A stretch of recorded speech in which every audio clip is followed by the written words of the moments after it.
मैं महेंद्र विक्रम सिंह आप सभी का अपने यूट्यूब चैनल मेरी क्लास में स्वागत करता हूं। तो बढ़ते हैं 8 जून की करंट अफेयर्स की ओर। पहला क्वेश्चन लेते हैं, मेघ संदेश ऐप किस राज्य ने जारी किया है? मेघ संदेश ऐप किस राज्य ने जारी किया है? ए कर्नाटका, बी केरल, सी त्रिपुरा, डी मेघालय। तो हाल ही में इसे कर्नाटक राज्य ने जारी किया है। इसे बेंगलुरु में स्थित आईआईएससी तथा विज्ञान प्रौद्योगिकी विभाग द्वारा निर्मित किया गया है।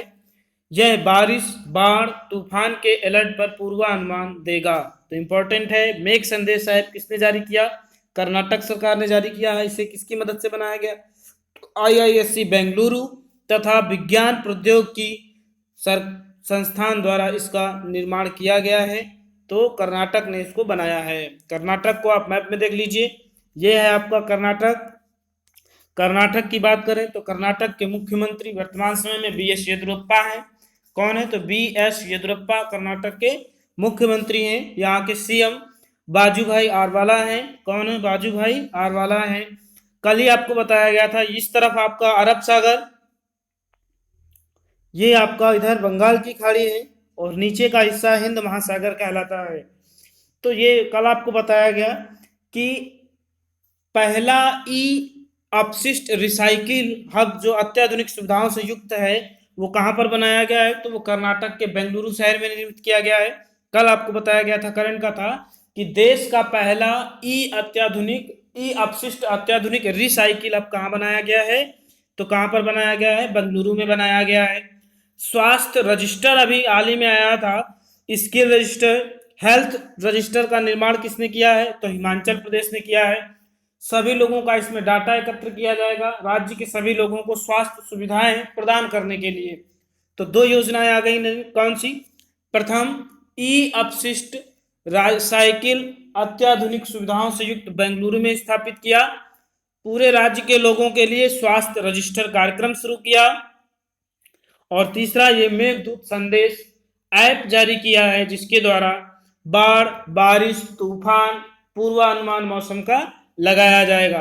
मुख्यमंत्री बी एस येदियुरप्पा हैं और राज्यपाल वाजुभाई आरवाला है। यहाँ पर विधानसभा की 225 सीटें और यहाँ पर विधान परिषद की 75 सीटें हैं। इसका मतलब विधानसभा 225, विधान परिषद 75। यहाँ का विधानमंडल 2 सदनीय हुआ। लोकसभा की 28 और राज्यसभा की 12 सीटें हैं। तो ये भी याद रखिएगा। यहाँ की राजधानी व सबसे बड़ा नगर बेंगलुरु है। कर्नाटक का गठन 1 नवंबर 1956 को हुआ था। यहाँ का पारंपरिक उत्सव कंबाला है, जिसे भैंसा दौड़ के नाम से भी जाना जाता है। इसे भी आप याद रखिएगा, भैंसा दौड़ को यहाँ पर कंबाला कहा जाता है और प्रमुख रूप से चर्चित रहा है। तो इसे भी आप याद रखें। अगला प्रश्न लेते हैं, कोविड-19 पर श्वेत पत्र किस देश ने जारी किया है? ए चीन, बी अमेरिका, सी रूस, डी स्लोवाकिया। तो हाल ही में कोविड-19 को लेकर चर्चा में रहा बहुत ज़्यादा। श्वेत पत्र किसने जारी किया है? तो श्वेत पत्र इसके लिए अमेरिका ने जारी किया है, चाइना ने जारी किया है। किसने जारी किया है?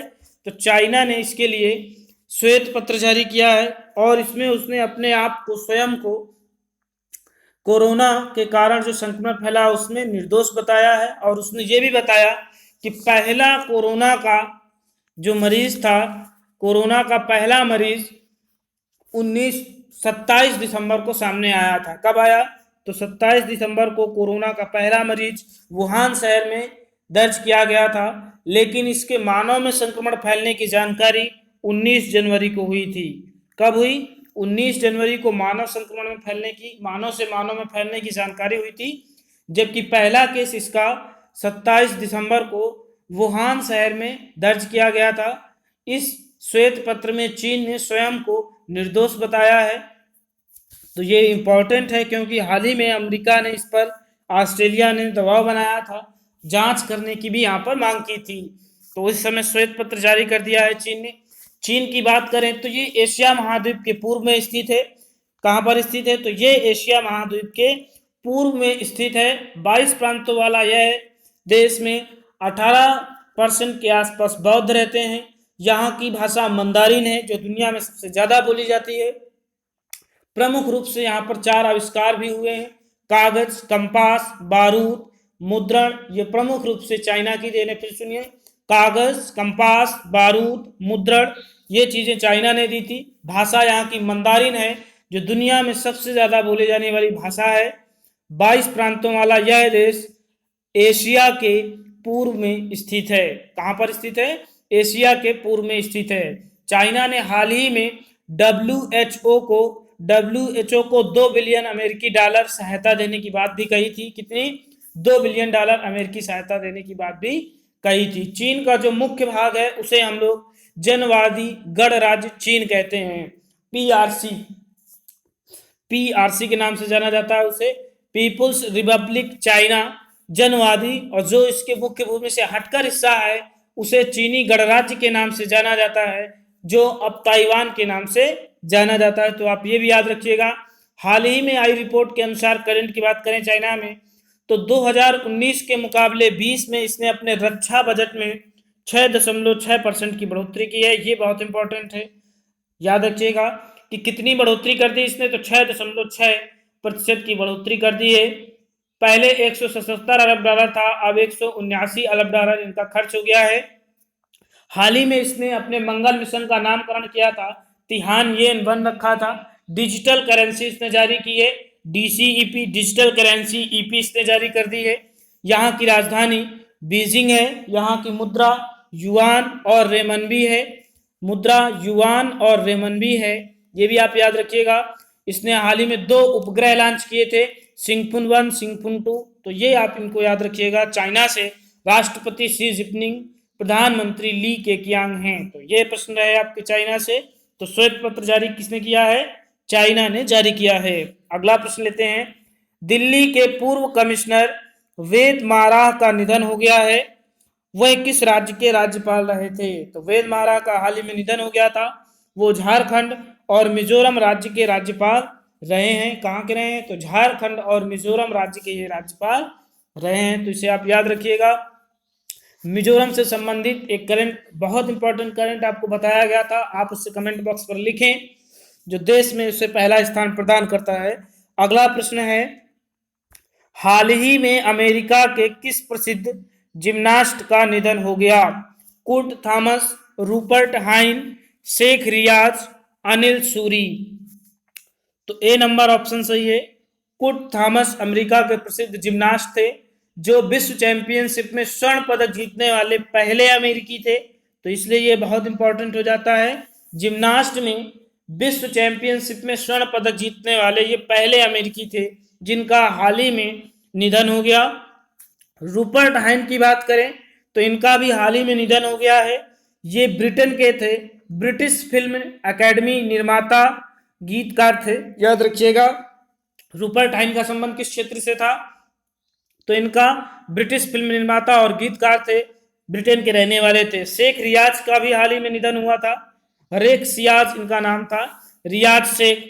रियाज शेख का हाल ही में निधन हुआ। ये पाकिस्तानी क्रिकेटर हैं जिनका कोविड-19 संक्रमण के कारण निधन हो गया था। हाल ही में वाजिद खान का भी, साजिद वाजिद की जो जोड़ी है, गीतकार है, का कोविड-19 के कारण निधन हो गया था। अनिल सूरी की बात करें तो ये भारत के बॉलीवुड निर्माता थे, इनका भी हाल ही में निधन हो गया था। तो आप चारों को याद रखिएगा।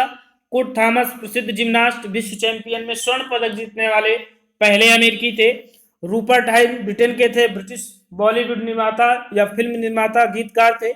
शेख रियाज पाकिस्तान के क्रिकेटर थे, कोविड-19 के कारण मृत्यु हो गई। वाजिद खान की भी कोविड-19 के कारण मृत्यु हुई थी। अनिल सूरी की भी हाल ही में मृत्यु हो गई, ये भी बॉलीवुड से संबंधित थे। तो इतने प्रश्न आप इनसे याद रखिएगा। नेक्स्ट क्वेश्चन लगते हैं। आपको वीडियो अच्छी लगे तो लाइक सब्सक्राइब करें और दोस्तों से शेयर करें, साथ में नोट्स भी बनाते जाएं। अगर कुछ आपसे कहा जाए तो आप कमेंट्स भी जरूर करें। जब तक आप लिखना नहीं सीखेंगे तब तक आपको अच्छी से आपकी तैयारी नहीं मानी जाएगी, इसलिए लिखना भी सीखे, लिखना बहुत जरूरी होता है। तो लेते हैं अगला प्रश्न। महिलाओं के स्वास्थ्य स्तर पर गठित समिति की अध्यक्षता कौन करेगा या अध्यक्षता के लिए किसे चुना गया है? जया जेटली, श्री आर लेखा, श्री विद्यावती, डी सती, संगीता धिंगरा। तो हाल ही में महिलाओं के स्वास्थ्य स्तर पर सुधार करने के लिए वित्त मंत्री और स्वास्थ्य मंत्रालय द्वारा एक समिति का गठन किया गया है, कार्यदल गठित किया गया है। इसकी अध्यक्ष जया जेटली को चुना गया है। किसे चुना गया है? जया जेटली को चुना गया है। ये क्या करेगा? ये प्रमुख रूप से शिशु मृत्यु दर, मातृत्व मृत्यु दर, प्रजनन दर के अनुपात और स्वास्थ्य तथा पोषण से संबंधित विचार मुद्दों पर विचार करेगा। शिशु मृत्यु दर अगर बात करें सर्वाधिक कहां पर है, तो सबसे अधिक मध्य प्रदेश में शिशु मृत्यु दर है। इसी कारण मध्य प्रदेश को भारत का इथोपिया भी कहा जाता है, क्योंकि दुनिया में सबसे ज्यादा शिशु मृत्यु दर इथोपिया में है और भारत में मध्य प्रदेश में, इसीलिए मध्य प्रदेश को भारत का इथोपिया भी कहा जाता है। हाल ही में आए रिपोर्ट के अनुसार सबसे बेहतर स्थिति शिशु की कहां पर है, तो सबसे बेहतर स्थिति नागालैंड में है, जबकि विश्व में पहला शिशु सौहार्द राज्य बेबी फ्रेंडली स्टेट का दर्जा केरल को WHO और यूनिसेफ द्वारा प्राप्त है। श्री आर लेखा की बात करें तो इन्हें केरल की पहली महिला डीजीपी नियुक्त किया गया है। क्या नियुक्त किया गया है? केरल की पहली महिला डीजीपी नियुक्त किया गया है। संगीता धिंगरा को दिल्ली राज्य उपभोक्ता निवारण केंद्र का अध्यक्ष चुना गया है। ये दिल्ली की जस्टिस थी। विद्यावती को ASI archaeological survey of India भारतीय पुरातत्व विभाग का अध्यक्ष चुना गया है। तो अगला प्रश्न लेते हैं, सभी को याद रखिएगा, नोट भी बनाते जाइए। अगला है नेसोफारिंजियल नामक कोविड-19 उपकरण किसने विकसित किया है? नेसोफारिंजियल नामक कोविड-19 नमूना उपकरण किसने विकसित किया है? तो कोरोना वायरस का नमूना लेने के लिए ये एक स्वदेशी उपकरण है जिसे विकसित किया गया है। इसे रसायन प्रयोगशाला पुणे द्वारा निर्मित किया गया है। इसमें क्या होगा? इसके अंतर्गत लार का नमूना लिया जाएगा। यह एक प्रकार की बेलनाकार प्लास्टिक छड़ी है जिसके ऊपर एक ब्रश लगा रहता है और एक दिन में लगभग 1 लाख लोगों का यह नमूना ले सकती है। तो इम्पोर्टेंट है। इसे रसायन प्रयोगशाला पुणे ने बनाया है। ये प्रयोगशाला महाराष्ट्र में स्थित है। किस राज्य में स्थित है? तो महाराष्ट्र में स्थित है। महाराष्ट्र के वर्तमान CM Uddhav Thackeray, deputy CM भी है वहां पर अजीत पवार, राज्यपाल भगत सिंह कोश्यारी हैं। करंट की बात करें तो मी अन्नपूर्णा पहल महाराष्ट्र में शुरू हुई थी। कौन सी पहल? मी अन्नपूर्णा पहल शुरू हुई थी किसानों के लिए। ट्रैक्टर माउंट स्पेयर सैनिटाइजर विकसित किया गया था नासिक में किसान द्वारा। Tractor mount sprayer sanitization Nashik में किसान द्वारा विकसित किया गया था। कमेंट बॉक्स में आप उस किसान का नाम बताइए। विधानसभा की यहाँ पर 78 सीटें और विधान परिषद की 288 सीटें हैं। इसका मतलब यहाँ पर द्विसदनी विधानमंडल है, तो आप इसे याद रखिएगा। महाराष्ट्र की राजधानी मुंबई है जो सालसेट द्वीप पर स्थित है। किस द्वीप पर स्थित है? सालसेट द्वीप पर स्थित है। अगला प्रश्न लेते हैं। अगला प्रश्न है फिट इंडिया मूवमेंट एक भारत श्रेष्ठ भारत की पहल के साथ कितने भारतीय स्वदेशी खेलों को बढ़ावा दिया जाएगा? फिट इंडिया मूवमेंट कार्यक्रम नरेंद्र मोदी जी द्वारा खेल दिवस पर 2019 में शुरू किया गया था। कब शुरू किया गया? तो फिट इंडिया मूवमेंट कार्यक्रम 2019 में शुरू किया गया था। खेल दिवस को, खेल दिवस कब मनाया जाता है? तो प्रत्येक वर्ष 29 अगस्त को मनाया जाता है। 29 अगस्त को मेजर ध्यानचंद जी का जन्म दिवस होता है। उन्हीं के बर्थडे पर, जन्म दिवस पर खेल दिवस मनाए जाने का निर्णय लिया गया था। तो यह एक भारत श्रेष्ठ भारत की पहल के साथ 10 स्वदेशी खेलों को बढ़ावा दिया जाएगा। खेल मंत्री किरण रिजिजू हैं। कौन है इस समय? तो खेल मंत्री वर्तमान समय में किरण रिजिजू हैं, याद रखिएगा। 10 खेल कौन से हैं? तो खो खो, आप खेल के नाम भी याद रखिएगा कौन से हैं। खो खो है, कबड्डी है, shooting ball, roll ball, tug of war, thangta, mallakhamba, kalari payattu, gatka, शक, ये प्रमुख रूप से 10 खेल हैं। आप इन्हें याद रखिएगा। प्रमुख रूप से खो खो, कबड्डी, कौन कौन से हैं? खो खो है, कबड्डी है, शूटिंग है, रोल बॉल है, कलारी पैटू, गतका, थांगता, शक, ये 4 खेल अलग अजीब टाइप के हैं, आप इन्हें भी याद रखिएगा।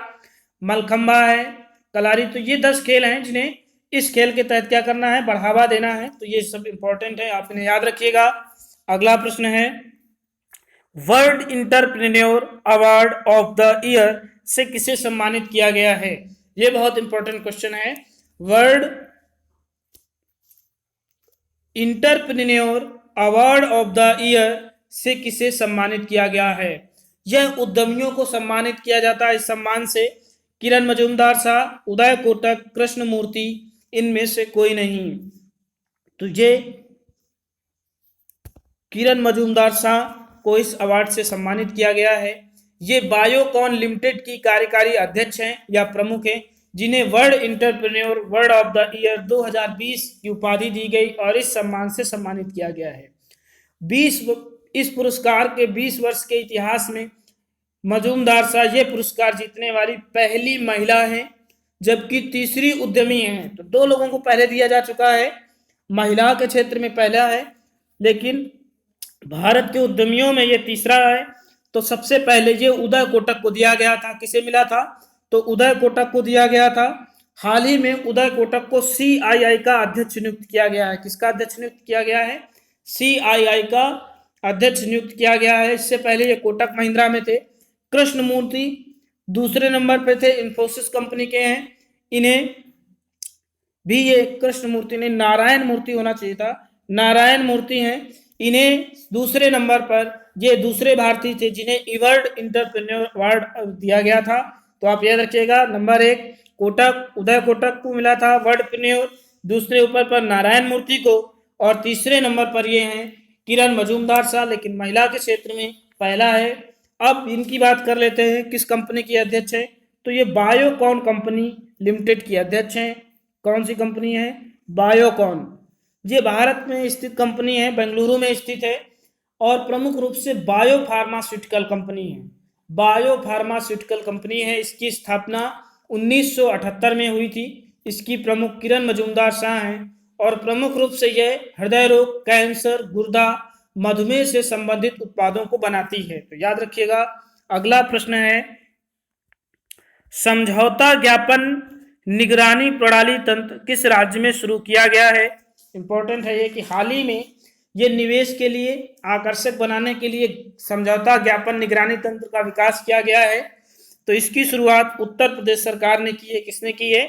उत्तर प्रदेश सरकार ने की है। इसके लिए राज्य एक MOU ट्रैकिंग पोर्टल लॉन्च करने जा रहा है, जिससे कि एकल खिड़की प्रणाली विकसित हो। निवेश मित्र को भी इसके साथ एकीकृत किया जाएगा।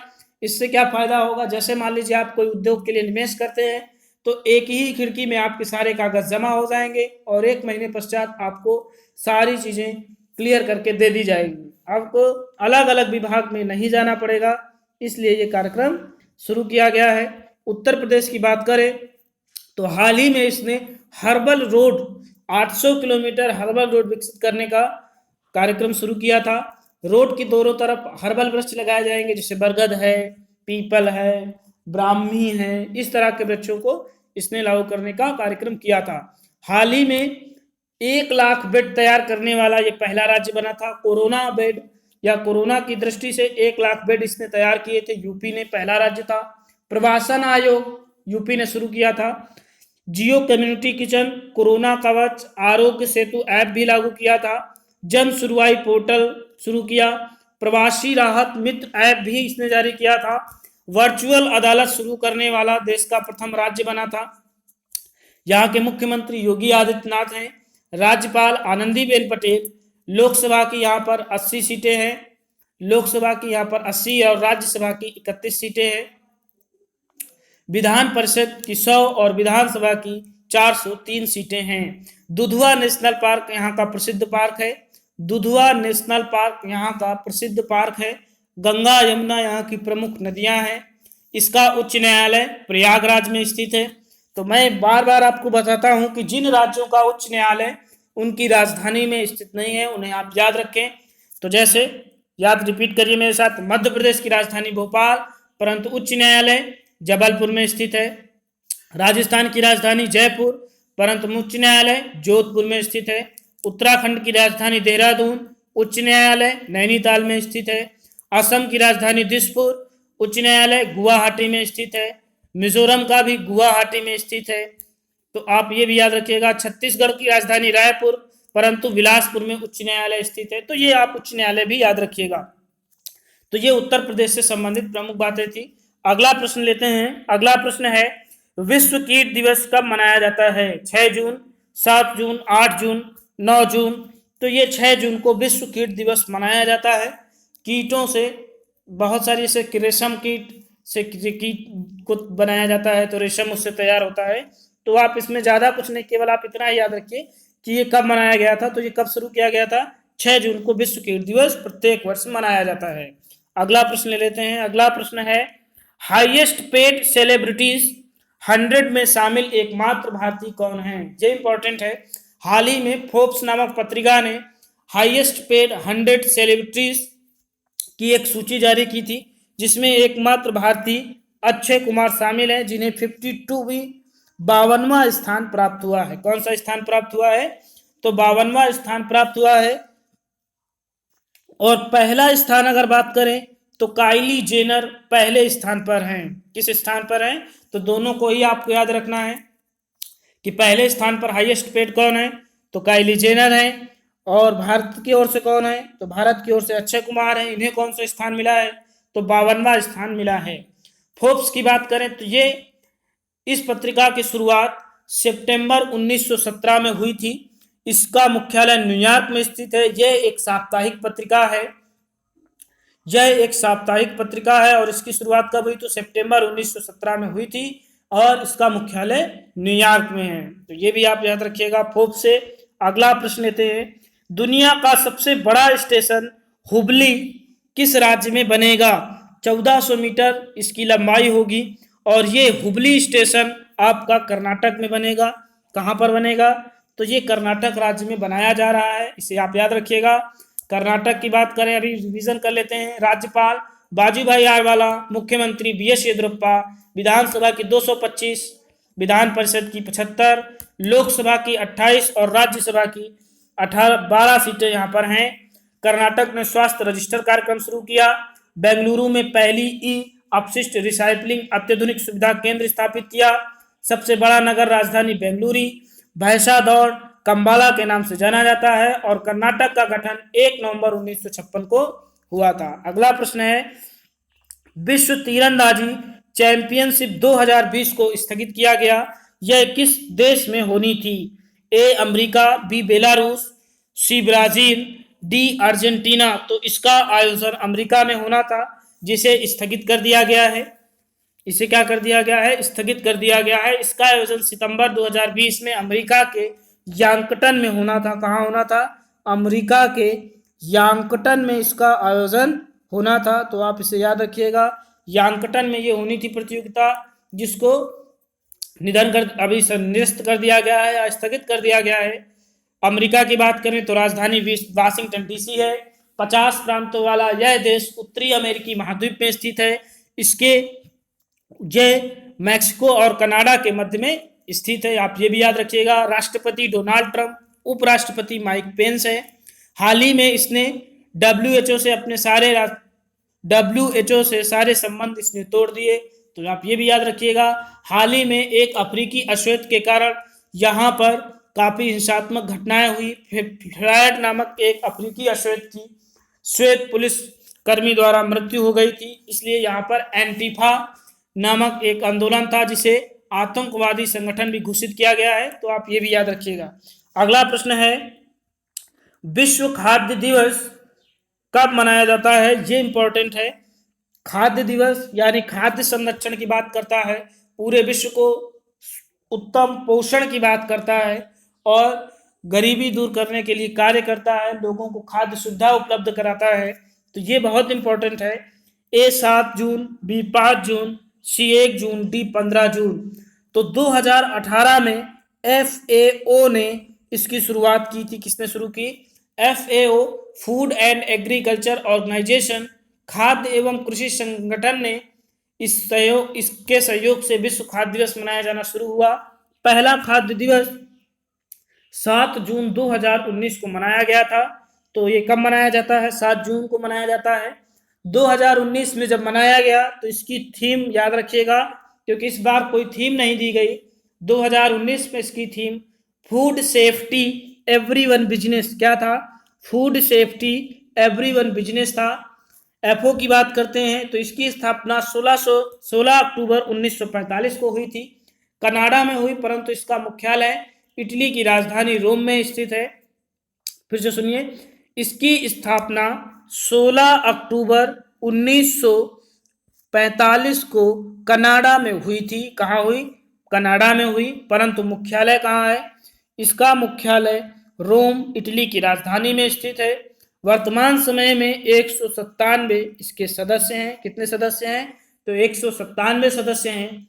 इसके पहले अध्यक्ष जॉन और बिटेन के थे, जबकि वर्तमान अध्यक्ष जैक्स डियोप सेनेडल के हैं। जैक्स डियोप सेनेडल के एमडी या महानिदेशक हैं, जबकि प्रमुख सू डोंग्यू हैं। तो आप ये भी याद रखिएगा।